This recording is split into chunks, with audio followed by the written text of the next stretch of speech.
ছাত্রীরা, আজ আমরা ওয়েভ অপটিক্স বা তরঙ্গ আলোক বিজ্ঞান পড়ব। এখানে আমরা স্টেপ বাই স্টেপ পরপর যে টপিকগুলো পড়ব সেগুলো হচ্ছে আর ফিজিক্যাল অপটিক্স বা ওয়েভ অপটিক্সে আমাদের যেটা হচ্ছে আলোর যে প্রতিফলন হয়, সেই আলোর প্রতিফলনের লগুলো আমরা জ্যামিতিক পদ্ধতিতে আমরা প্রমাণ করব। ঠিক আছে, তাহলে চলো শুরু করা যাক। তার প্রথমেই আমরা জেনে নিই যে আলোক, এই তরঙ্গ আলোক বিজ্ঞানের আবির্ভাব কীভাবে হলো।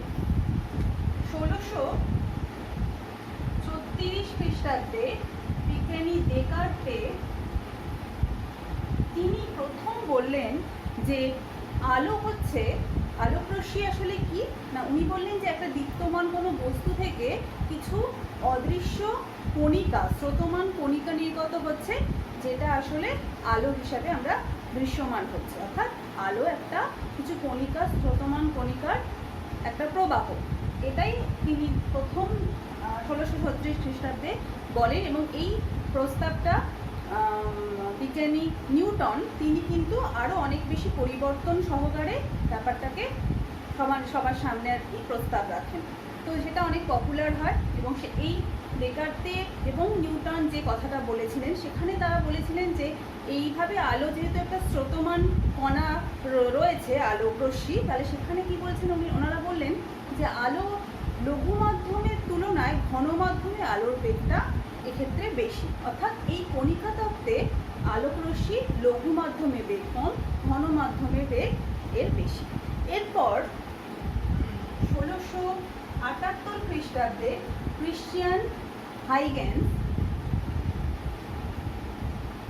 তিনি আবার আলোকে একটা তরঙ্গ রূপে প্রতিষ্ঠিত করলেন, অর্থাৎ কিছু তত্ত্ব দিলেন।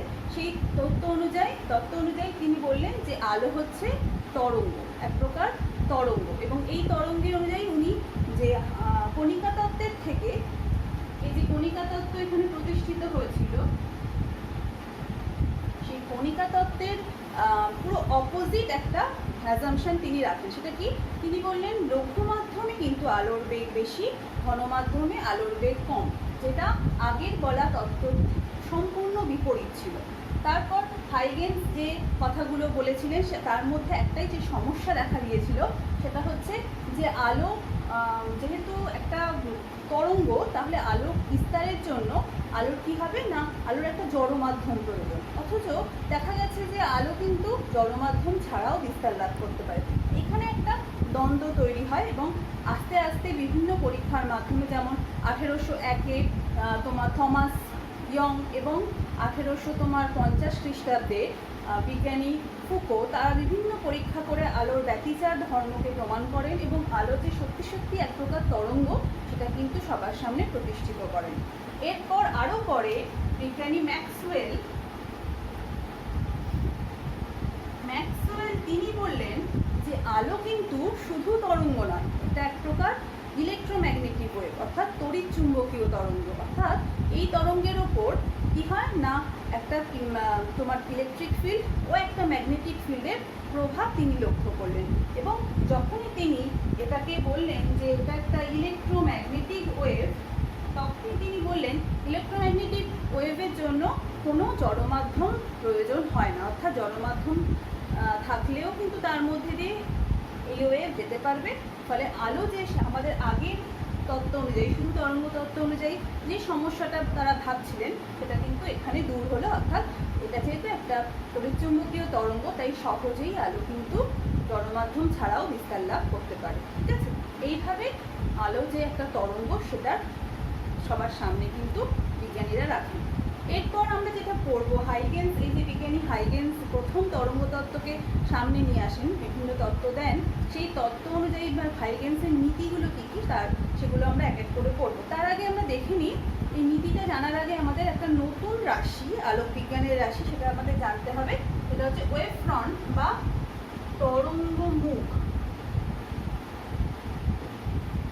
তরঙ্গমুখ বা ওয়েভ ফ্রন্ট কী, সেটা আগে আমাদের জেনে নিতে হবে। তিনি বলছেন যে যখন কোনো সমসত্ব মাধ্যমের মধ্যে কোনো একটা আলোক উৎস রয়েছে, সেই আলোক উৎস থেকে চারিদিকে আলোক রশ্মি নির্গত হবে, এবং সেই আলোক রশ্মিগুলো অর্থাৎ একটা তরঙ্গ, একটা আলোড়ন কিন্তু ওই উৎস থেকে চারিদিকে যেহেতু আলো এক প্রকার তরঙ্গ, ফলে ওই মাধ্যমের মধ্যে দিয়ে বিস্তার লাভ করবে। তাহলে যখনই আলো ওই মাধ্যমের মধ্যে দিয়ে বিস্তার লাভ করছে, তাহলে তরঙ্গের নীতি অনুযায়ী আমরা ক্লাস 9-এ পড়েছি, সেখানে কি পড়েছি না, যখনই একটা তরঙ্গ যাবে তার মাধ্যমের কণাগুলো কম্পমান হতে শুরু করবে, ফলে যখনই ওই আলোক তরঙ্গ মাধ্যমের মধ্যে দিয়ে বিস্তার লাভ করবে তখন মাধ্যমের কণাগুলো কাঁপতে শুরু করবে, এবং চারিদিকে যে কম্পমান কণাগুলো আমরা পাবো তার গতিপথে, তরঙ্গের গতিপথে, সেই কম্পমান কণাগুলোর যদি আমরা দশাগুলো দেখি, তোমরা 11-এ দশা পড়েছো, তরঙ্গ দশা, তো সেই দশাগুলো যদি দেখা যায় তো দেখা যাবে যে সমদশা সম্পন্ন কিছু কণিকা ওই তরঙ্গের গতিপথে আমরা পাচ্ছি, এবং সেই সমদশা সম্পন্ন কণিকাগুলোকে যদি আমরা একটা সরলরেখা বা যে তলের উপর তারা অবস্থিত সেই তল দ্বারা যুক্ত করি, তাহলে দেখব সেই তলকেই বলা হচ্ছে, যে তলের উপর অবস্থিত সমস্ত কণাগুলো একই দশায় কম্পিত হচ্ছে, তাকেই আমরা কি বলবো, তরঙ্গ মুখ বা ওয়েভ ফ্রন্ট। অর্থাৎ আমরা বলতে পারি কোনো তরঙ্গের গতিপথে কম্পমান যে কণাগুলো রয়েছে, মাধ্যমের কম্পমান কণাগুলো, তাদের সমদশা সম্পন্ন কণাগুলোর যে সঞ্চার পথ, তাকেই আমরা ওয়েভ ফ্রন্ট বলবো। কীরকম ছবির সাহায্যে যদি আমরা দেখি, ধরো একটা উৎস রয়েছে, বিন্দু উৎস মাধ্যমের মধ্যে, তাহলে আলো কী হবে, এরকমভাবে বিন্দু উৎস থেকে চারিদিকে এরকমভাবে ছড়িয়ে পড়বে। এখন এই আলো যখনই এরকমভাবে ছড়িয়ে পড়ছে, তাহলে ধরো এই মুহূর্তে, একটা নির্দিষ্ট মুহূর্তে কোনো একটা কণার, কোনো একটা মাধ্যমে কোনো একটা কণার কি হচ্ছে, এরকমভাবে এই কণাগুলোকে দেখা গেল এদের দশাগুলো সবার সমান, তাহলে তাদেরকে যখন একটা সঞ্চার পথ অঙ্কন করা হবে তখন এটাকেই বলা হচ্ছে ওয়েভ ফ্রন্ট, এবং দেখতে কীরকম, বৃত্তাকার। ঠিক সেরকম আবার কিছু কণা পাবো, মাধ্যমের কণা, যার কণাগুলোর দশা সেম, এরকমভাবে আমরা ওয়েভ ফ্রন্ট আঁকতে পারি। ঠিক আছে, তাহলে চারিদিকে একটা এরকম বৃত্তাকার ওয়েভ ফ্রন্ট আমরা পাবো। এবার আমরা দেখব তরঙ্গমুখ বা ওয়েভ ফ্রন্টের শ্রেণী বিভাগগুলো কী কী। ঠিক আছে, তাহলে চলো আমরা দেখে নিই পরেরটা। তাহলে প্রথমেই আমরা যে তরঙ্গমুখের কথা পড়বো সেটা হচ্ছে গোলীয় তরঙ্গমুখ।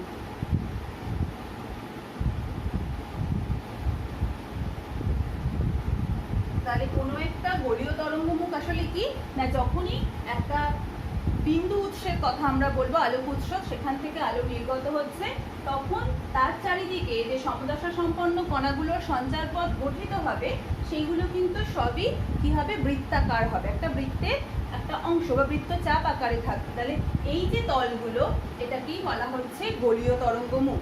আর 2 নম্বর আমরা বলতে পারি, 2 নম্বর আমরা যেটা বলতে পারি সেটা হচ্ছে চোঙাকৃতি তরঙ্গমুখ। সেটা কিরকম হয়, যখন উৎসটা একটা সরল রৈখিক, অর্থাৎ একটা লাইন সেগমেন্টের মতন যদি কোনো উৎস হয়, তাহলে সেই উৎসের যে তরঙ্গমুখগুলো হবে সেটা কিন্তু একটা কি হবে,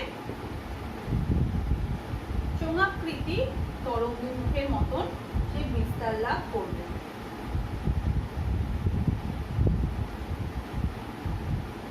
আমরা এরকম ভাবে একে দেখাতে পারি।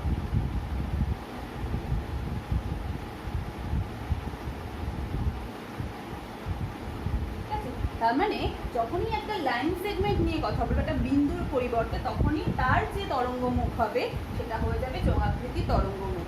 নেক্সট হচ্ছে 3 নম্বর হচ্ছে সমতল তরঙ্গমুখ, প্লেন ওয়েভ ফ্রন্ট। সমতল তরঙ্গমুখ সেটা কি, যখনই বিন্দু উৎসটা বা আলোক উৎসটা অনেক দূরে রয়েছে, অসীম দূরত্বে রয়েছে, যেমন সূর্য থেকে আগত একটা রশ্মি, তার তরঙ্গমুখ যদি আমরা বিচার করি, তাহলে বহু দূরে যখন উৎস রয়েছে, তখন সেই উৎস থেকে যে তরঙ্গমুখগুলো আমরা পাবো সেগুলো প্রায় সমতল আকৃতি তরঙ্গমুখ আমরা পাচ্ছি। তাহলে এইগুলো হচ্ছে সমতল, অর্থাৎ আমরা মনে রাখবো উৎস যখন অসীম দূরত্বে অবস্থিত, তখনও কিন্তু কি হচ্ছে, একটা অনেক বড় ব্যাসার্ধের বৃত্তচাপ তৈরি হচ্ছে। এবং সেই ব্যাসার্ধের বৃত্তচাপের একটা ছোট্ট অংশকে আমরা সমতল আকারে বলতে পারি। তাহলে তরঙ্গমুখগুলো তখন হয়ে যাবে কি সমতল আকার বা সমতল তরঙ্গমুখ। ঠিক আছে। আর আলোক রশ্মি 4 নম্বর একটা আমরা বলতে পারি। আলোক রশ্মি কি? দেখো, আলোক রশ্মি আমরা আগেই বলেছি যে আলো থেকে নির্গত আলোর যে গতিপথ, সেই গতিপথকে আমরা আলোক রশ্মি দ্বারা চিহ্নিত করি। তাহলে এখানে আলোক রশ্মি কি আমি এখানে একটা এঁকেছি, দেখো আলোক রশ্মি আর কিছুই না, যখন আমরা গোলীয় তরঙ্গমুখের কথা বিচার করব, তাহলে গোলীয় তরঙ্গমুখের এটা একটা পরিধি, এটা বৃত্তচাপের এই যে অংশে আমি যদি একটা লম্ব টানি, তাহলে সেটাই হয়ে যাচ্ছে কি আলোক রশ্মি। সমতলের ওপর যদি আমরা লম্ব টানি, সেটাই হয়ে যাচ্ছে আলোক রশ্মি। অর্থাৎ আলোক রশ্মি কি করছে না, তরঙ্গের অভিমুখকে নির্দেশ করছে। আর আলোক রশ্মি সব সময় তরঙ্গমুখ বা ওই যে সমদশা সম্পন্ন কণাগুলোর যে সঞ্চার পথ, সেই তরঙ্গমুখের ওপর কিন্তু 90 ডিগ্রি কোণ করে অবস্থান করছে। তাহলে এখান থেকে ছোটো ছোটো প্রশ্ন কীরকম আসে, তোমাদের হয়তো প্রশ্ন দিল, আচ্ছা আলোক রশ্মি এবং ওয়েভ ফ্রন্ট বা তরঙ্গমুখের মধ্যবর্তী কোণ কত হয়, 4টে অপশন দিল। তখন তোমাদের অবশ্যই মনে রাখতে হবে অলওয়েজ আলোক রশ্মি তরঙ্গমুখের সঙ্গে সমকোণে অবস্থিত হয়, অর্থাৎ তাদের মধ্যবর্তী কোণ 90 ডিগ্রি হবে। আবার একটা প্রশ্ন আসে, আচ্ছা সমদশা তরঙ্গ মুখের ওপর অবস্থিত কণাগুলোর মধ্যবর্তী দশা পার্থক্য কত? আমরা কি জেনেছি, তরঙ্গমুখ হচ্ছে একটা সঞ্চার পথ যেখানে সব কণাগুলো, যে কণাগুলো অবস্থিত তারা কিন্তু সবাই সমদশা সম্পন্ন। তাহলে তাদের মধ্যে দশা পার্থক্য কত হবে? ফেজ ডিফারেন্স অলওয়েজ 0 হবে। তাহলে এরকম প্রশ্ন আসতে পারে, আমাদের কিন্তু বুঝে উত্তরটা দিতে হবে। তাহলে চলো আমরা এবারে হাইগেনস প্রিন্সিপালে চলে যাই। আমরা এখন হাইগেনস প্রিন্সিপাল বা হাইগেন্সের নীতিটা দেখব কি উনি বলেছিলেন। আমরা জানি যে বিজ্ঞানী ক্রিশ্চিয়ান হাইগেন্স তিনি 1678 খ্রিস্টাব্দে তিনি বলেছিলেন যে আলো হ্যাঁ এক প্রকার তরঙ্গ, এবং তার জন্য তিনি কিছু তত্ত্ব প্রকাশিত করেন। তারপর তিনি এটাও তখন সেই সময়ে তিনি একটা প্রস্তাব বা একটা তত্ত্ব তিনি দিয়েছিলেন, সেটা কি না, তিনি বলেছিলেন ইথার নামে একটা মিডিয়াম আছে, যেটা একটা আইসোট্রপিক মিডিয়াম, এবং সেই মিডিয়ামের মধ্যে দিয়েই আলো কিন্তু বিস্তার লাভ করতে পারে। কিন্তু পরবর্তীকালে ইথারের অস্তিত্ব কিন্তু বিজ্ঞানীরা প্রমাণ করতে পারেননি, ফলে সেটা নাকচ হয়ে যায়। কিন্তু তার সত্ত্বেও হাইগেন্স যে নীতিগুলো পরপর দিয়েছিলেন, সেটা কি না, বলা হয়েছিল একটা উৎস যখন হোমোজিনিয়াস আইসোট্রপিক মিডিয়ামে থাকবে, তখন কিন্তু সে যখন চারিদিকে বিস্তার লাভ করবে, তার বিস্তার লাভের পদ্ধতি কেমন হবে, সে ওয়েভ ফ্রন্ট গঠন করে ওই মাধ্যমের মধ্যে দিয়ে বিস্তার লাভ করবে। কীরকম তরঙ্গমুখ সে গঠন করবে? ক্রমবর্ধমান ব্যাসার্ধের বৃত্তাকার তরঙ্গমুখ সে কিন্তু গঠন করবে। এবং তিনি এও বলেছিলেন যে যদি হাইগেন্স প্রিন্সিপাল আমাদের এটাই বলে দেয় যে যদি আমরা প্রাথমিক ওয়েভ ফ্রন্ট সম্পর্কে আমাদের তথ্য থাকে, আমাদের জানা থাকে, তাহলে আমরা কিছুটা সময় বা নির্দিষ্ট সময়ের ব্যবধানে সেই ওয়েভ ফ্রন্টের অবস্থান কেমন হবে, তার নতুন অবস্থান সম্পর্কে কিন্তু আমরা তথ্য হাইগেন্স প্রিন্সিপাল থেকে পেতে পারি। ঠিক আছে, তাহলে চলো প্রথম তিনি যেটা বলেছিলেন 1 নম্বর হাইগেন্স প্রিন্সিপালে, তিনি বলছেন যে তরঙ্গমুখের উপর অবস্থিত যে কণাগুলো সমদশা সম্পন্ন, তাহলে কোনো একটা উৎস থেকে নির্গত আলোক রশ্মি মাধ্যমের মধ্যে দিয়ে যাচ্ছে, মাধ্যমের কণাগুলো যখন যে জায়গায় আমরা সমদশা সম্পন্ন কণাগুলো পাচ্ছি, সেটা ওয়েভ ফ্রন্ট গঠন করছে। আমরা ছবিটা পড়েছিলাম, দেখেছিলাম আগের বার। তাহলে এটা একটা, ধরো এখানে আমি একটা ওয়েভ ফ্রন্ট পেলাম, এরকমভাবে যাচ্ছে, এখানে আমি একটা ওয়েভ ফ্রন্ট পেলাম, যেখানে ওই কণাগুলো সমদশা সম্পন্ন, গোল করে দিয়েছি, এই কণাগুলো হচ্ছে সমদশা সম্পন্ন। তাহলে তিনি বলছেন যে এই যে কণাগুলো সমদশা সম্পন্ন কণা, তারা কিন্তু প্রথম যে প্রিন্সিপালের যে নীতি, প্রথম যে প্রস্তাব, সেটা তিনি বলছেন যে ওই কণাগুলো কিন্তু গৌণ উৎস হিসাবে, গৌণ আলোক উৎস হিসাবে কাজ করবে, এবং ওখান থেকে নতুন করে গৌণ তরঙ্গ বিস্তার লাভ করবে, এবং তারাও কিন্তু কি হবে,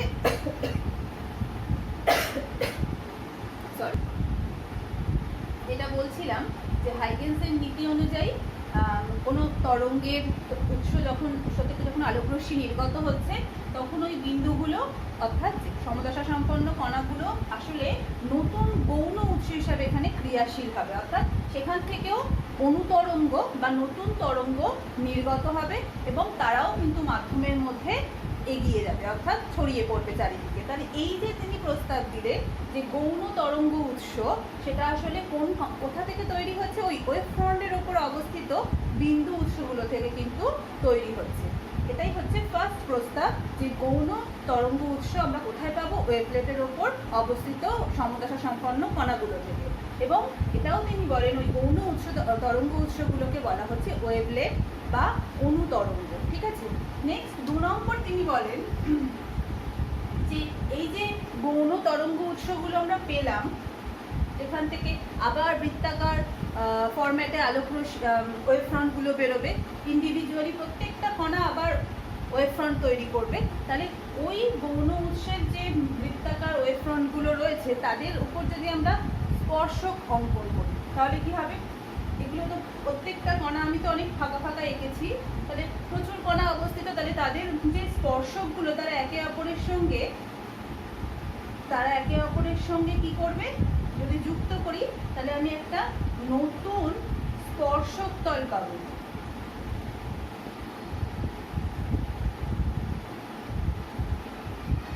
নতুন স্পর্শক তল পাচ্ছি এবং এই যে স্পর্শক তল তৈরি হলো এটা হচ্ছে কি না ওই ওয়েভ ফ্রন্ট, যেটা আমরা যদি নাম দিই ধরো XY, এই XY ওয়েভ ফ্রন্টের নতুন অবস্থান X', Y', অর্থাৎ সময়ের সঙ্গে সঙ্গে ওয়েভ ফ্রন্টগুলোর অবস্থান কিন্তু পরিবর্তিত হচ্ছে এবং যেগুলো আমরা ওইখান থেকে পেলাম, গৌণ তরঙ্গ উৎস থেকে পেলাম। এটাই 2 নম্বরে তিনি বলছেন যে নতুন আমরা ওয়েভ ফ্রন্টের অবস্থান এখানে পাচ্ছি। আবার ধরো এর উপরে যে কণিকাগুলো অবস্থিত, সেই কণিকাগুলোর গায়ে আমরা যদি এরকম স্পর্শক অঙ্কন করি তাহলেও কিন্তু আমি সময় অন্তর অন্তর কিন্তু ওয়েভ ফ্রন্টের অবস্থানের পরিবর্তন লক্ষ্য করব। 3 নম্বর তিনি বলছেন এই যে গৌণ আলোক উৎস অর্থাৎ অনুতরঙ্গগুলো নির্গত হচ্ছে, এর বেগ কীরকম? প্রাথমিক তরঙ্গের যে বেগ সেই বেগেই কিন্তু গৌণ তরঙ্গগুলো বিস্তার লাভ করছে। অর্থাৎ দুটোর বেগ আমরা ভাববো না যে গৌণ হয়ে যাচ্ছে বলে সেটা হয়তো বেগটা তুলনামূলকভাবে কম, এরকম কিন্তু কিছুই না। প্রাথমিক তরঙ্গের বেগের সমান বেগ নিয়ে কিন্তু গৌণ তরঙ্গ উৎসগুলো বিস্তার লাভ করছে। আর 4 নম্বর তিনি বলছেন যে তরঙ্গ ওয়েভ ফ্রন্টের সামনের দিকেই কিন্তু আমরা গৌণ তরঙ্গগুলো পাচ্ছি, পেছনের দিকে আমরা কোনো স্পর্শক তল আনতেই পারি, একটা এরকম এখানেও একটা স্পর্শক তল আমরা পেতে পারি, কিন্তু তরঙ্গের কোনো বিস্তার মানে ওয়েভলেট কিন্তু আমরা এখানে আমরা বলতে পারি যে তরঙ্গ মুখ কিন্তু আমরা পেছনের দিকে পাবো না। অর্থাৎ তরঙ্গ যেদিকে অগ্রসর হচ্ছে, দেখো আমরা অ্যারো দিয়ে বুঝিয়ে দিয়েছি তরঙ্গ বাঁ দিক থেকে ডান দিকে অগ্রসর হচ্ছে, তার মানে আমরা নতুন যে তরঙ্গ মুখগুলো পাবো সেগুলো সবসময় বাঁ দিক থেকে ডান দিকে সামনের দিকে পাবো, কখনোই আমরা পেছনের দিকে পাবো না। এবারে প্রশ্ন হচ্ছে এগুলোর এটার কারণ, কারণ হিসাবে বলা হয়েছে যে এই যে তরঙ্গের প্রভাবে আলোড়ন যখন যাচ্ছে তার যে কণাগুলোর যে বিস্তার কণাগুলোর যে বিস্তার সেগুলো সমান বিস্তারযুক্ত এবং সেই বিস্তারের একটা রাশিমালা আছে। রাশিমালাটা হচ্ছে half of 1 plus cos theta, ঠিক আছে? এবং এই থিটাটা হচ্ছে দশা, যখন সামনের দিকে যাচ্ছে তখন সমদশা সম্পন্ন থিটাটা 0, তাহলে সামনের দিকে এর বিস্তার হচ্ছে হাফ 1 প্লাস 0, অর্থাৎ এর একটা বিস্তার পাচ্ছি, এটা হচ্ছে ম্যাক্সিমাম বিস্তার, এটা হচ্ছে সামনের দিকে। কোন সামনের দিকে? তরঙ্গ যেদিকে অগ্রসর হচ্ছে। আর পেছনের দিকে যেখানে আমি ডটেড লাইনটা এঁকেছি, কোনো তরঙ্গ মুখ না পাওয়ার মানে ব্যাপারটা কি না, এখানে দেখো থিটার ভ্যালু, এখানে থিটার ভ্যালুটা ছিল 0 আর এখানে থিটার ভ্যালুটা হয়ে যাবে পাই। তাহলে কি হয়ে যাবে? তাহলে বিস্তার তাকে যদি এ বলি, হাফ অফ 1 মাইনাস 1 তার মানে 0, তার মানে কোনো বিস্তারই আমরা পেছনের দিকে পাবো না। ফলে সবসময় ওই ফ্রন্টগুলো সামনের দিকে অগ্রসর হবে। ঠিক আছে, বোঝা গেল? তাহলে হাইগেন্স নীতি এই 4টে তথ্য দিয়েই তৈরি, এটা আমরা করে দিলাম। এরপর আমরা দেখব এই হাইগেন্স নীতিকে অ্যাপ্লাই করে আলোর প্রতিফলনের ধর্মটা কিভাবে প্রমাণ করা যায়। এখন আমরা হাইগেন্স নীতি ব্যবহার করে প্রতিফলনের সূত্রগুলো প্রমাণ করব। আমরা জানি প্রতিফলনের সূত্র কি। প্রথম সূত্র হচ্ছে আপতিত রশ্মি, প্রতিফলিত রশ্মি ও আপতন বিন্দুতে অঙ্কিত অভিলম্ব একই সমতলে থাকে। আর দ্বিতীয় সূত্র হচ্ছে আপতন কোণ ও প্রতিফলন কোণ পরস্পর সমান। তাহলে এই দুটো সূত্র কিভাবে আমরা হাইগেন্স প্রিন্সিপাল ব্যবহার করে প্রমাণ করতে পারি সেটাই আমাদের বিষয়। একটু ভালো করে বোঝার চেষ্টা করো, হয়তো একবারে অসুবিধা হবে। ভিডিওটা দেখার পর বইটা 2-3বার একটু দেখো, নিজেরা প্র্যাকটিস করো, তাহলে আমার মনে হয় তোমাদের প্রমাণটা করতে আর কোনো অসুবিধাই হবে না। তাহলে হাইগেন্স প্রিন্সিপাল কী কী আমরা 4টে পয়েন্ট করে বুঝিয়েছি। এখন আমরা একটা ওয়েভ ফ্রন্ট দেখছি, অর্থাৎ একটা সমতল তরঙ্গমুখ, যেটা হচ্ছে এই। আমি পুরো ছবিটা আঁকিনি, পার্ট বাই পার্ট তোমাদের একে একে বোঝানোর চেষ্টা করছি। তাহলে এবি হচ্ছে সমতল তরঙ্গমুখ, এবং আমরা একটু আগেই শিখেছি যে তরঙ্গমুখের সঙ্গে আপতিত রশ্মি বা আলোক রশ্মির কোণ কত ডিগ্রি হয়? 90 ডিগ্রি। তাহলে এটাও একটা আলোক রশ্মি, এটাও একটা আলোক রশ্মি। দেখো প্রত্যেকেই কিন্তু তরঙ্গমুখ এবির সঙ্গে 90 ডিগ্রি কোণ করে রয়েছে। এরপর একটা প্রতিফলক তল আমরা এখানে দেখেছি, যে প্রতিফলক তলের ওপর ওই ওয়েভ ফ্রন্টটা আই কোণ করে আপতিত হয়েছে, অর্থাৎ ওয়েভ ফ্রন্ট আই কোণ করেছে। এখানে আমরা এই আই কোণকেই বলা হচ্ছে আপতন কোণ। আমরা কি জানি? আমরা জানি যে আপতন কোণ হচ্ছে আপতিত রশ্মি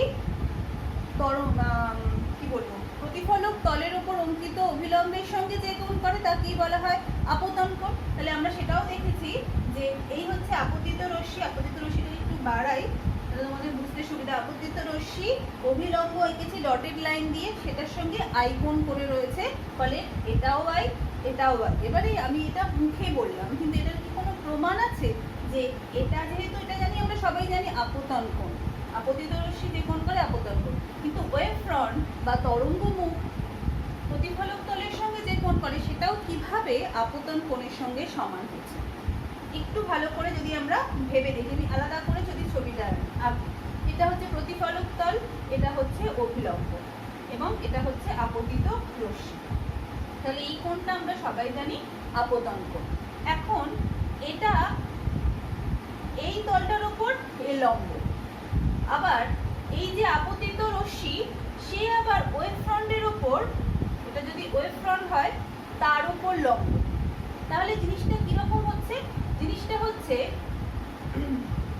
এই যে প্রতিফলক তলের ওপর অভিলম্ব, সেটা কি করছে আমি যেন ঘোরাচ্ছি, কোন দিকে? অ্যান্টি ক্লকওয়াইজ ঘোরাচ্ছি। একটু যদি দেখো এই স্কেলটার রোটেশনটা, এই অ্যান্টি ক্লকওয়াইজ ঘোরাচ্ছি, তাহলে কি হবে? ওর ওপর যে অভিলম্ব আছে সেই অভিলম্ব কিন্তু অ্যান্টি ক্লকওয়াইজ ঘুরে যাবে। ফলে আমি যদি এটা আই হয়, যখন আমি ঘোরাবো তখনও কিন্তু এই ঘূর্ণনটা, এদের মধ্যবর্তী কোণ আই হলে এদের মধ্যবর্তী কোণও আই হবে। তার মানে দুটো অভিলম্ব, এও একটা কিন্তু অভিলম্ব ওয়েভ ফ্রন্টের ওপর, আবার অভিলম্বটাও পিকিউ এর ওপর লম্ব। সুতরাং দুটো অভিলম্বের মধ্যবর্তী কোণ আই হলে দুটো তলের মধ্যবর্তী কোণও কত হবে? আই হবে। এইটা দিয়ে আমরা মনে রাখবো, ঠিক আছে? তাহলে আমরা দেখলাম যে ওয়েভ ফ্রন্ট প্রতিফলক তলের সঙ্গে আই কোণ করে রয়েছে, এটাই হচ্ছে আপতন কোণ। এরপর আমাদের প্রতিফলনের সূত্রগুলো প্রমাণ করতে হবে। তার জন্য আমরা কি বলবো না, এইখানে আমরা দেখো ওয়েভ ফ্রন্টটা প্রতিফলক তলকে এ বিন্দুতে ছেদ করেছে, অর্থাৎ এ বিন্দুতে যে আলোক রশ্মি আপতিত হচ্ছে সেটা আই কোণ করেছে, যেটা আমরা এক্ষুনি বললাম। কিন্তু ওই ওয়েভ ফ্রন্টে বি বিন্দুতেও একটা আলোক রশ্মি রয়েছে, সে কিন্তু প্রতিফলক তলকে ছেদ করেনি। তাহলে এখন এর পর মুহূর্তে আলো তো থেমে থাকবে না, আলো কী হবে? এখানে আপতিত হয়ে প্রতিফলিত হয়ে আবার সে আগের মাধ্যমে ফিরে যাবে, এবং সেই একই সঙ্গে বি থেকেও আলোক রশ্মি সামনের দিকে অগ্রসর হবে। তার মানে আলোক রশ্মি একটা বিন্দুতে, ওয়েভ ফ্রন্টের একদম প্রান্ত বিন্দু দুটোর কথা যখন আমরা আলোচনা করছি, ফার্স্ট বিন্দু বা এ বিন্দুতে আলোক রশ্মি কী হবে? আলোক রশ্মি প্রতিফলিত রশ্মি রূপে প্রথম মাধ্যমে যাবে, আর বি বিন্দুতে আলোক রশ্মি সে কিন্তু তার ওই পথেই সে অগ্রসর হবে। এবারে আমরা যদি দেখে নিই যে বি থেকে একটা নির্দিষ্ট সময় পরে সি বিন্দুতে আলোক রশ্মি কী করলো? প্রতিফলক তলকে ছেদ করলো। ওই আলোক রশ্মিটা। তাহলে বিসি পথ ওই আলোক রশ্মি অতিক্রম করলো এবং তার জন্য একটা সে নির্দিষ্ট সময় নিল। ঠিক ওই সময়ে কি হবে, ওই সময়ে আলোক রশ্মির যেহেতু বেগ একই, সুতরাং এ আমরা জানি হাইগেনস প্রিন্সিপাল অনুযায়ী ফার্স্ট যে পয়েন্ট, যে এ বিন্দুতে যে গৌণ উৎস রয়েছে সে কিন্তু আবার কি গৌণ তরঙ্গমুখ হিসেবে চারিদিকে অগ্রসর হবে। তাহলে এ বিন্দু থেকে যে তরঙ্গমুখগুলো নির্গত হবে সেই তরঙ্গমুখ বিসি দূরত্ব অতিক্রম করতে আলোক রশ্মি যে সময় নিয়েছে সেই একই সময়ে তরঙ্গমুখ ওই একই দূরত্ব অতিক্রম করবে। অর্থাৎ আলোক রশ্মি বিসি দূরত্ব গেছে, তাহলে ওই একই দূরত্ব এ বিন্দু থেকে কি হবে, প্রতিফলিত হবে কি হিসাবে, নতুন গৌণ তরঙ্গমুখ হিসাবে। তাহলে আমরা সেটা পেতে গেলে আমাদের কি করতে হবে, তাহলে বিসি সমান ব্যাসার্ধের একটা বৃত্তচাপ এ বিন্দুতে বসিয়ে আমরা কাট করে নিয়েছি। তাহলে এখানে যেহেতু আমি এখানে আলাদা করে এঁকেই রেখেছি, তাহলে বিসির সঙ্গে যেহেতু বি থেকে সি বিন্দুতে পৌঁছাতে তরঙ্গের যে সময় নিয়েছে এ থেকে এই বিন্দুতে পৌঁছাতেও একই সময় নেবে, কারণ ওই তরঙ্গের বেগ যেহেতু একই, তাহলে একই দূরত্ব কিন্তু দুটো পয়েন্ট থেকে সে অতিক্রম করবে, একটা বিসি পথে একটা এই পথে প্রতিফলিত তরঙ্গ রূপে। তাহলে এখন আমরা যেটা করব যে এ থেকে এই এবারে এখানে আমরা কি করছি, সিতে এসে আলোক রশ্মি আপতিত হয়ে গেছে। এখন আমি এই সি বিন্দুর সঙ্গে এই বিন্দুতে একটা সমতল অঙ্কন করব। তাহলে সি বিন্দু থেকে আমি একটা সমতল আঁকছি যেটা এই বৃত্তচাপকে একটা বিন্দুতে ছেদ করবে এবং সেই বিন্দুটা আমরা আবার যদি ওই বৃত্তচাপ যেহেতু এঁকেছি যেটা বিসির সঙ্গে সমান, সেটা কিন্তু এখান থেকে এঁকে নিলাম। এটা হচ্ছে প্রতিফলিত তরঙ্গ মুখ। তাহলে এখানে আমরা দেখতে পাচ্ছি, এটার নাম দিয়ে দিচ্ছি আমরা ডি, এটা সি। বোঝা গেল? তাহলে ছবিটা আমরা আশা করি বুঝতে পেরেছি। এইবার এখানে আমাদের প্রতিফলন, আমাদের উদ্দেশ্যটা কি, আমাদের উদ্দেশ্য হচ্ছে হাইগেনস প্রিন্সিপালের সাহায্যে আমরা প্রতিফলনের রুলসগুলো প্রুভ করব। তাহলে আমরা আই কোণ পেয়েছি, আপতন কোণ, তাহলে আমাকে প্রতিফলন কোণ পেতে হবে, অর্থাৎ আর কোণ পেতে হবে এবং সেটা প্রমাণ দুজনের যে সমান সেটা প্রমাণ করতে হবে। আর 2 নম্বর হচ্ছে এই যে ডিসি আমি পেয়েছি একটা সমতল, যেটা আসলে প্রতিফলিত, দেখো একটা হচ্ছে এখান থেকে প্রতিফলিত হয়ে এসেছে এই রশ্মিটা, আর একটা হচ্ছে এখানে এসে পৌঁছেছে। তার মানে প্রতিফলিত রশ্মিগুলো যে তল তৈরি করছে সেটাই হচ্ছে প্রতিফলিত তল। তাহলে এখানে আমি দুটো প্রান্তবিন্দুর রশ্মিটা পেয়ে গেছি, মানে তলের অবস্থানটা পেয়ে গেছি। কিন্তু এটা প্রতিফলিত তরঙ্গ মুখ হিসেবে তখনই পরিগণিত হবে যখন এ বি আপতিত তরঙ্গ মুখের অভ্যন্তরীণ যে কোনো বিন্দু যে সময় এ থেকে ডিতে প্রতিফলিত তরঙ্গ পৌঁছেছে বা যে সময়ে বি থেকে সিতে তরঙ্গ পৌঁছেছে, সেই সময়ই যদি এর ওপর অবস্থিত কোনো বিন্দু প্রতিফলিত তরঙ্গ মুখে পৌঁছয় ওই একই সময়, তাহলেই কিন্তু প্রুভ হবে যে ডিসি হচ্ছে প্রতিফলিত তরঙ্গ মুখ। ঠিক আছে, যেটা আমাদের প্রথম লকে প্রতিষ্ঠা করবে। তাহলে আমরা ধরে নিচ্ছি যে এই একটা বিন্দু ই, এই বিন্দুটা যে কিন্তু ওয়েভফ্রন্টের উপর লম্ব, এই তরঙ্গটা এসে আপতিত এখান থেকে বেরোবে, বেরিয়ে পিকিউ প্রতিফলক তলে আপতিত হবে, আপতিত হয়ে সে প্রতিফলিত হয়ে ডিসি তলে গিয়ে পৌঁছবে।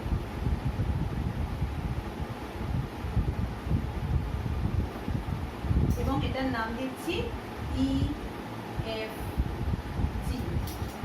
সুতরাং আমরা যদি প্রুভ করতে পারি যে E F plus F G, এই যে দূরত্বটা এখান থেকে গেল প্রতিফলিত হয়ে আবার ওখানে পৌঁছলো, এই দূরত্বটা যদি এডির সঙ্গে সমান হয়, কারণ এ থেকে ওই একই সময়ে ডিতে পৌঁছেছে আর বি থেকে ওই একই সময় সিতে পৌঁছেছে, অর্থাৎ এটা হয় এডির সঙ্গে সমান হবে অথবা কি হবে और বিসির সঙ্গে সমান হবে। এটা যদি আমরা প্রুফ করতে পারি তাহলে আমাদের প্রথম লটা এস্টাবলিশ হয়ে যাবে। তাহলে এটাই আমাদের প্রমাণ করার যে আই এর সঙ্গে আর কোনটা সমান হবে এবং আই এর সঙ্গে আর এই অংশটার সঙ্গে এটা সমান হবে, তবেই আমি প্রতিফলিত তরঙ্গমুখটা পাবো। এবারে আই আর কোনটা আমরা দেখতেই পাচ্ছি, এখানে প্রতিফলিত তরঙ্গমুখ যে কোণ করবে অর্থাৎ এই কোণটা আর, সেটা আমরা প্রমাণ করব। তাহলে এখানে প্রতিফলিত তরঙ্গমুখ যে কোণ করছে সেটা হচ্ছে এইটা, তাতে আমরা আর নামকরণ করছি। ঠিক আছে, এবার এখানে আমি তরঙ্গগুলোকে যে নির্গত হচ্ছে সেটা একটু এঁকে নিই, তাহলে তোমাদের আরো বেশি পরিষ্কার হবে জিনিসটা।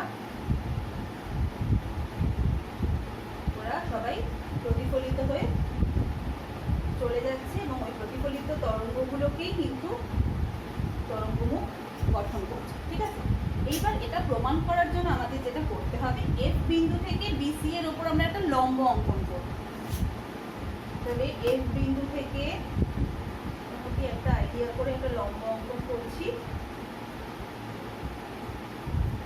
দেখো বিসি এর উপর একটা লম্ব, এটাকে নাম দেওয়া হচ্ছে এফ এইচ। ঠিক আছে, এইবার আমরা কি করলাম না এফ এইচ একটা পারপেন্ডিকুলার আমি আঁকলাম বিসি এর উপর। আমায় প্রুফ করতে হবে এই অংশটা। এখন আমি দুটো ত্রিভুজকে কম্পেয়ার করব। কি কি ত্রিভুজ? একটা ত্রিভুজের নাম হচ্ছে বি এ সি, ত্রিভুজ বি এ সি। আর একটা ত্রিভুজ হচ্ছে ডি এ সি ও ত্রিভুজ ডি এ সি। তাহলে দুটো ত্রিভুজ নিলাম, একটা ত্রিভুজ বি এ সি এই ত্রিভুজটা, আর একটা হচ্ছে ডি এ সি এই ত্রিভুজটা। এই ত্রিভুজ দুটো আমরা বলছি সর্বসম বা সিমিলার ট্রায়াঙ্গেল। কি কারণ? এক নম্বর হচ্ছে দেখো এসি হচ্ছে এদের কমন বাহু, সাধারণ বাহু হচ্ছে এসি, তাহলে এসি সাধারণ। দু নম্বর হচ্ছে এই যে কোণগুলো, এই কোণটা এটা 90 ডিগ্রি, ওয়েভ ফ্রন্টের সঙ্গে তোমার তরঙ্গমুখের সঙ্গে আপতিত রশ্মির কোণ, তরঙ্গমুখের সঙ্গে প্রতিফলিত রশ্মির কোণ। এই যে এটা হচ্ছে দুটোই কি 90 ডিগ্রি, তাহলে দুটো পরস্পর সমান। তাহলে এই অ্যাঙ্গেলগুলো angle A B C is equal to angle A D C, এটা প্রত্যেকে 90 ডিগ্রি হিসেবে সমান হবে। ঠিক আছে, আর একটা কি কোণ? এই কোণটা এবারে দেখো দুটো হলো। এবারে দু নম্বর হচ্ছে আমরা দেখেছি যে এ থেকে যে সময় প্রতিফলিত হয়ে ডিতে পৌঁছেছে ওই একই সময়ে বি বিন্দু থেকে আলোকরশ্মি সি বিন্দুতে গিয়ে আপতিত হচ্ছে। ঠিক আছে, তাহলে ওয়েভ ফ্রন্টে দুটো প্রান্ত বিন্দু নিয়েছি। প্রথম থেকে বলছি এ থেকে রশ্মি প্রতিফলিত হয়ে ডিতে পৌঁছেছে, ওই একই সময়ে একই দূরত্ব অতিক্রম করেছে বি থেকে সিতে পৌঁছে। তার মানে এডি যা দূরত্ব, যেটা আমরা বৃত্তচাপ অঙ্কন করে এঁকেছি, বিসির দূরত্ব কিন্তু সমান। সুতরাং আমরা এই দুটো বাহুকেও সমান বলতে পারি, একটা হচ্ছে এডি আর একটা হচ্ছে বিসি। তাহলে তিনটে অপশন যখন সমান, তাহলে তিনটে এই দুটো ত্রিভুজ হচ্ছে সিমিলার ট্রায়াঙ্গেল। যেই আমরা সিমিলার ট্রায়াঙ্গেল পেলাম, সদৃশ্যকোণী ত্রিভুজ পেলাম, আমরা কি বলতে পারি এই যে কোণ, এই ত্রিভুজটার প্রথম ত্রিভুজটার এই কোণটা দ্বিতীয় ত্রিভুজের এই কোণটার সঙ্গে সমান হবে, যেটাকে আমরা আই আর একটাকে আর নাম দিয়েছি। সুতরাং angle B A C is equal to angle D C A. ঠিক আছে, তাহলে এরা কিন্তু দেখো I is equal to R, আমাদের যে সেকেন্ড ল সেটা কিন্তু প্রুভ হয়ে গেল। বোঝা গেল? সুতরাং আমরা আই ইজ ইকুয়াল টু আর আমরা প্রমাণ করলাম। এইবার আর একটা জিনিস আমরা দেখি, এখানে আমরা কি লিখেছি? আচ্ছা, এখানে এই জিনিসটা যেটা আমরা লিখলাম BAC is equal to angle DCA, এটা আমরা প্রমাণ করে ফেলেছি। এবারে আমরা পরের প্রমাণটাতে যাব, যেটাতে ফার্স্ট লটা আমরা দেখব যে সত্যি সত্যি এটা হচ্ছে প্রতিফলিত তরঙ্গমুখ, সেটা আমরা দেখব। তাহলে দেখো আমরা কি এঁকেছিলাম, এফ এইচটা বিসি এর উপর লম্ব অঙ্কন করেছি। তাহলে আবার এবি আর এফ এইচ পরস্পর প্যারালাল হবে। কারণ কি, এর উপর এটা হচ্ছে প্রতিফলিত আপতিত রশ্মির উপর ওয়েভ ফ্রন্টটা লম্ব, তাহলে এফ এইচটাও হচ্ছে পরস্পর F H are parallel AB আমরা বলতে পারি। আর এসি হচ্ছে বা এএফ হচ্ছে তাদের ছেদক। ভালো করে আমরা দেখি যে এবি আর এফএইচ পরস্পর সমান্তরাল আর এএফ হচ্ছে ছেদক। তাহলে ভালো করে দেখো এই যে কোণটা, এই কোণটার সঙ্গে এই কোণটাও কি হওয়া উচিত? সমান হওয়া উচিত। কেন না দুটো অনুরূপ কোণ হবে। তার মানে angle BAC is equal to angle, এই কোণটার নাম কি দেখো, এই কোণটার নাম হচ্ছে এইচএফসি। এইচএফসি এটা সমান হলো অনুরূপ কোণ হিসাবে। আবার বিএসি এর সঙ্গে ডিসিএ একটু আগে আমরা প্রমাণ করেছি সমান, তাহলে আমরা লিখতে পারি অ্যাঙ্গেল ডিসিএ। এবার এই ডিসিএ কে আমি জিসিএফ ও লিখতে পারি, একই তো কোণ, তাহলে জিসিএফ। আমি এই চারটে কোণকেই পরস্পর সমান দেখালাম। এই কোণটার সঙ্গে এ সমান অনুরূপ হিসাবে, আবার এটার সঙ্গে এটা সমান, আগেই প্রমাণ হয়েছে, তাহলে এরা পরস্পর সমান। এবার আরো দুটো ত্রিভুজ আমরা পাচ্ছি, ত্রিভুজ এইচএফসি। এইচএফসি আর একটা ত্রিভুজ হচ্ছে ত্রিভুজ জিএফসি। এই দুটো ত্রিভুজও কিন্তু সিমিলার ট্রায়াঙ্গেল। কিরকম হচ্ছে? HFC GFC. তাহলে দেখো তো এটা কিভাবে সিমিলার হয়। নাম্বার 1, এফসি হচ্ছে, এখানে সিটা লিখি তাহলে সুবিধা হবে, এফসি কমন সাধারণ।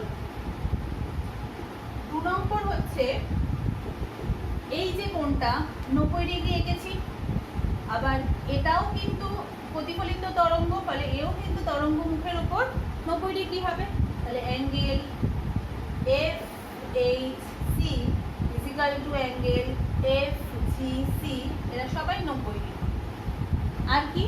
আর হচ্ছে এই যে দুটো কোণ, এর এই কোণটা আর এই ত্রিভুজের এই কোণটা সমান। আমরা 3 নম্বর লিখছি, এই কোণটার নাম দেখতেই পাচ্ছি এইচএফসি। এইচএফসি আর এই কোণটার নাম হচ্ছে জিসিএফ। জিসিএফ এরা কিন্তু পরস্পর সমান, আগে প্রমাণ হয়েছে। তাহলে এই দুটো ত্রিভুজ, এই দুটো ত্রিভুজ উল্লেখ করেছি আমি, এই দুটো ত্রিভুজ কিন্তু কি সর্বসম বা সিমিলার ট্রায়াঙ্গেল। তাহলে যেই এরা পরস্পরের সঙ্গে সর্বসম হলো, তাহলে কি হবে? এদের বাহুগুলো কি হবে? একে অপরের সঙ্গে সমান হবে। এই ত্রিভুজের এই যে এফ জি বাহু আর এইচ সি বাহু পরস্পরের সঙ্গে সমান। তাহলে আমরা লিখছি এইচ সি, বা আমরা এখান থেকে লিখতে পারি যেহেতু এটা সর্বসম, তাহলে আমরা সেখানে লিখি যাতে আমাদের বুঝতে সুবিধে হবে। তাহলে আমরা লিখতে পারি যে F G is equal two এই যে এই ত্রিভুজের এই বাহুটার সঙ্গে এই ত্রিভুজের এইচ সি সমান। এবারে আমাদের প্রমাণ করতে কি হয়েছিল? আমরা ফার্স্টেই লিখে রেখেছিলাম যে আমরা যদি প্রমাণ করতে পারি এটা প্রতিফলিত তরঙ্গমুখ, তাহলে আমাদের প্রমাণ করতে হবে যে ইএফ প্লাস এফজির সঙ্গে এডি বা বিসিটা সমান। মনে আছে?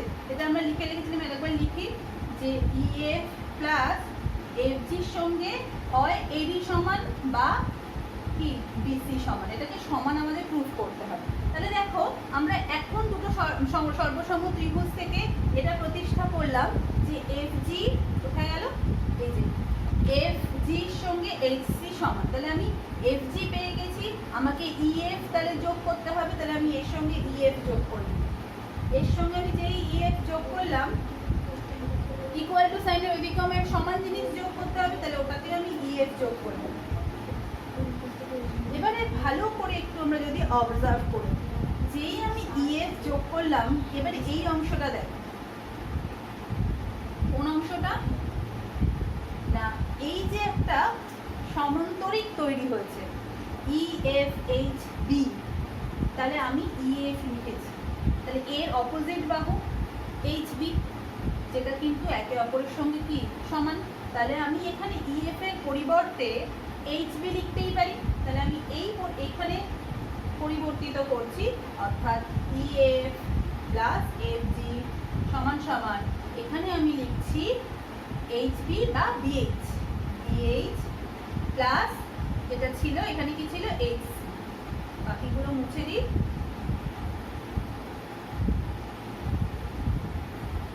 অর্থাৎ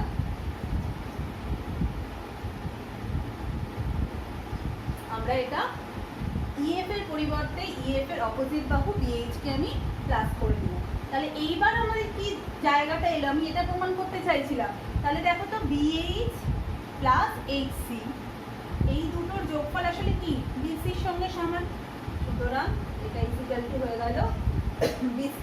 তাহলে যেই আমি এটা ইকুয়াল টু বিসি পেলাম, তাহলে আমরা যেটা প্রমাণ করতে চাইছিলাম সেটা কিন্তু প্রমাণিত হয়ে গেল।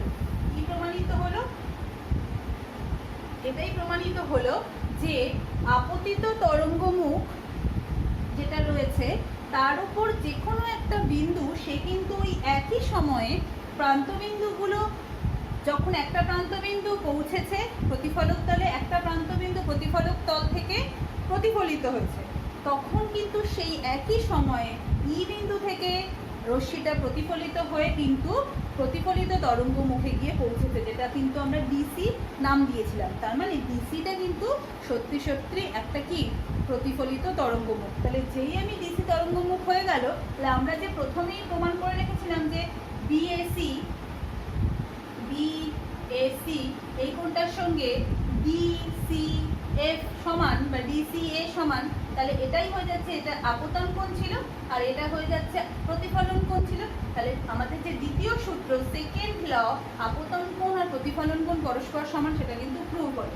আর ফার্স্ট যে সূত্র, আপতিত রশ্মি প্রতিফলিত রশ্মি ও আপতন বিন্দুতে অঙ্কিত সরলরেখা সবসময় পিকিউ সমতলের ওপরই কিন্তু অবস্থিত, যেটা চিত্র আমাদের বলে দিচ্ছে। তাহলে আমাদের প্রথম উদ্দেশ্য আমরা মনে রাখবো, প্রমাণটা একটু জটিল, কিন্তু প্রথম উদ্দেশ্য হবে আমাকে প্রমাণ করতে হবে যে ডিসি হচ্ছে প্রতিফলিত তরঙ্গমুখ। যখনই আমরা এটা দুবার কোনো সদৃশ্যকোণী ত্রিভুজ আর একবার হচ্ছে সর্বসম ত্রিভুজের সাহায্যে প্রমাণ করে নিলাম, ব্যাস আমাদের এই আই ইকুয়াল টু আর হয়ে গেল এবং প্রথম সূত্রটাও আমরা এইভাবে প্রমাণ করলাম। ঠিক আছে, আশা করি তোমরা এই নীতিটা হাইগেন্স প্রিন্সিপালের সাহায্যে প্রতিফলনের সূত্রটা বুঝতে পারলে।